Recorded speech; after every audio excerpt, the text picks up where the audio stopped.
કચ્છમાં શિક્ષકોની ઘટને લઈને વિરોધ પ્રદર્શન થયું। મુન્દ્રાના મોખા ટોલ નાકા પર ચક્કાજામ કરવામાં આવ્યો। હાથમાં બેનર સાથે સૂત્રોચ્ચાર સાથે વિરોધ કરવામાં આવ્યો। ભરતીની જાહેરાત બાદ જગ્યાઓ ભરાઈ નથી। ચક્કાજામને લીધે વાહનોની લાંબી કતારો લાગી ગઈ। વિરોધ કરી રહેલા 50 લોકોની અટકાયત કરવામાં આવી। તો છેલ્લા કેટલાય સમયથી કચ્છમાં શિક્ષકોની ઘટને લઈને વારંવાર ભરતીની માંગ થતી રહે છે। જાહેરાતો કરી દેવામાં આવે છે વિરોધને ડામવા માટે, પરંતુ ત્યારબાદ ભરતી કરવામાં નથી આવતી, જેના કારણે આપ જોઈ રહ્યા છો ઈચ્છુક ઉમેદવારો દ્વારા વિરોધ કરવામાં આવ્યો, ચક્કાજામ કરવામાં આવ્યો, જેના કારણે વાહનોની લાંબી કતારો પણ લાગી ગઈ હતી। વિરોધ કરી રહેલા 50 લોકોની અટકાયત કરવામાં આવી। સૂત્રોચ્ચાર અને બેનર્સ સાથે તેમણે પ્રદર્શન કર્યું।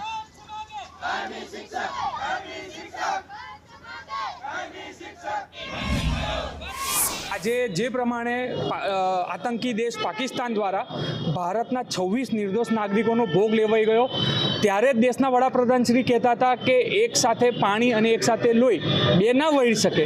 ત્યારે આજે શિવસેના પ્રમુખ ઉદ્ધવ બાળાસાહેબ ઠાકરેજીના આદેશ અનુસાર અમારા સમગ્ર શિવસેના દ્વારા ગુજરાતભરમાં આજે જે ઇન્ડિયા પાકિસ્તાનની મેચ છે એનો વિરોધ છે।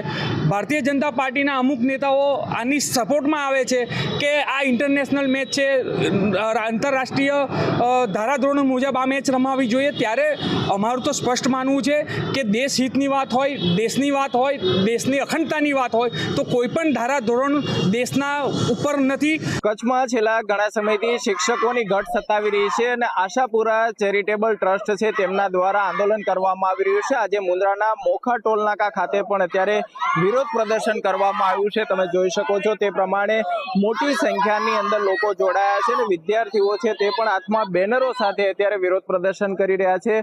રાજ્યમાં સૌથી વધારે કચ્છ જિલ્લામાં શિક્ષકોની ઘટ છે। રાજ્ય સરકારે ખાસ ભરતીની જાહેરાત તો કરી, પરંતુ પૂરતા પ્રમાણમાં હજુ પણ કચ્છમાં શિક્ષકોની ભરતી છે તે પૂરી થઈ નથી, જેના કારણે આજે પણ કચ્છમાં શિક્ષણની સ્થિતિ દિવસે ને દિવસે કથળી રહી છે। ત્યારે આશાપુરા ચેરિટેબલ ટ્રસ્ટ દ્વારા અગાઉ અનેકવાર રાજ્ય સરકારમાં રજૂઆત કરી છે, પરંતુ સરકાર છે તે કચ્છમાં શિક્ષકોની ભરતી કરતી નથી, જેના જ કારણે અત્યારે મુન્દ્રાનો મોખા ટોલ નાકા છે ત્યાં વિરોધ પ્રદર્શન કરવામાં આવ્યું છે। એક જ માંગણી છે કે કચ્છ જિલ્લામાં જે રીતે શિક્ષકોની ઘટ છે ત્યારે શિક્ષકોની ભરતી કરવામાં આવે તેવી માંગ સાથે હાલ લોકો વિરોધ કરી રહ્યા છે। અલ્પેશ ગોસ્વામી, સંદેશ ન્યૂઝ, કચ્છ।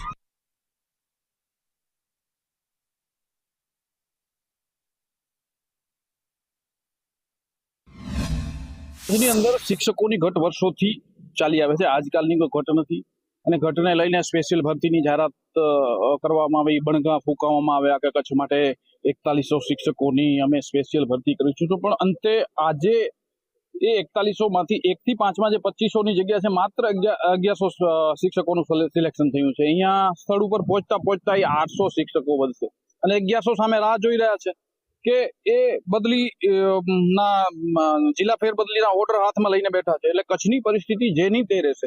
આજકાલની આ પરિસ્થિતિ નથી। કચ્છે ભારતીય જનતા પાર્ટીને ઘણું બધું આપ્યું છે, ત્યારે ભારતીય જનતા પાર્ટીની સરકાર છે। 10 તાલુકા પંચાયતો, 7 નગરપાલિકાઓ, 6 ધારાસભ્યો, 1 સાંસદ કચ્છે ચૂંટીને આપ્યા છે। તે છતાં કચ્છની જેટલી પણ કચ્છની જે સંપત્તિ છે, કચ્છના લોકોની જે સંપત્તિ છે, ગૌચર સહિતની સંપત્તિઓ ઇન્ડસ્ટ્રીઝને વેચી મારવામાં આવી રહી છે અને એના બદલે કચ્છને શિક્ષકો પણ નથી આપવામાં આવ્યા છે।